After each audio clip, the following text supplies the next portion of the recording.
64, 128, 256, or 512? The bigger the better, right?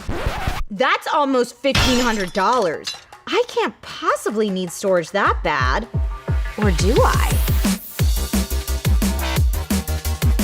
Hey everyone, welcome to DIY in 5. I'm your host Trisha Hirschberger, and today we are going to break down how much phone storage you really need.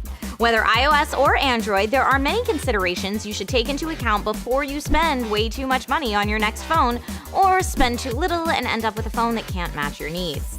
If the tips in today's video help you out, please go ahead and subscribe to this channel and hit that bell so you don't miss out on any future tech tips. All right, right off the bat, know that your phone operating system is going to take up some space.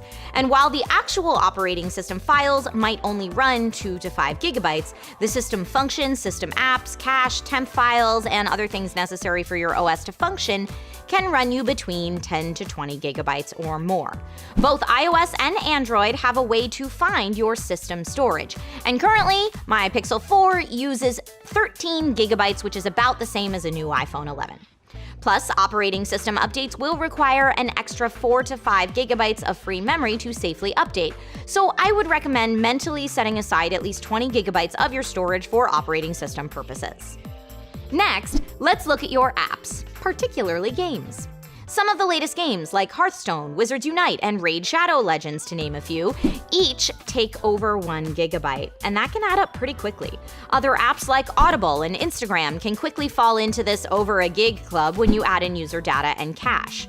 That's over 5 gigabytes of storage taken up on my phone with just those few examples.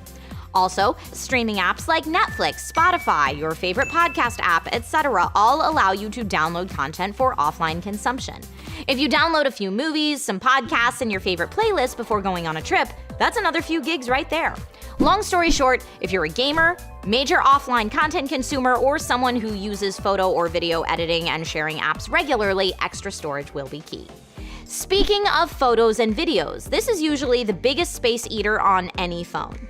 As phone cameras get better, so does the footage they capture, usually translating to a larger file size. A still photo taken from a phone can range from 2.5 to 25 megabytes per photo, depending on the quality of photo taken and the photo type saved, i.e. RAW versus JPEG. The average 1.5-minute video of your dog being adorable will take significantly more space, well into the gigabytes depending on your settings. If you plan on doing tons of smartphone video and photo content creation, plan to get a lot of storage or transfer content off your phone regularly. But Trisha, how do I transfer data off my phone if I still want to use it? One of my favorite ways to minimize data use on my phone is by using the free photo storage offered with both Google Photos and iCloud Photo Library.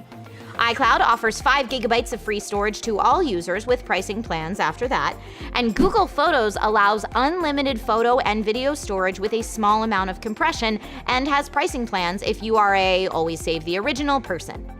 Honestly, unless you're blowing up large canvas prints of your photos, the minimal compression is fine for most. Plus, you can still access the photos using both through the phone's native photo app.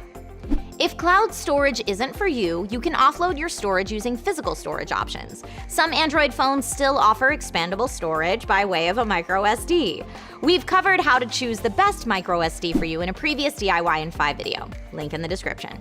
And I have it on good authority that Kingston has a shiny new Canvas Select Plus with A1 app support in sizes all the way up to 512 gigabytes. Huzzah! If you have an iPhone, you also have external storage options via a Lightning USB like the Kingston Bolt, but you still need an app to use it. iOS 13 doesn't support external storage like the new iPad OS does.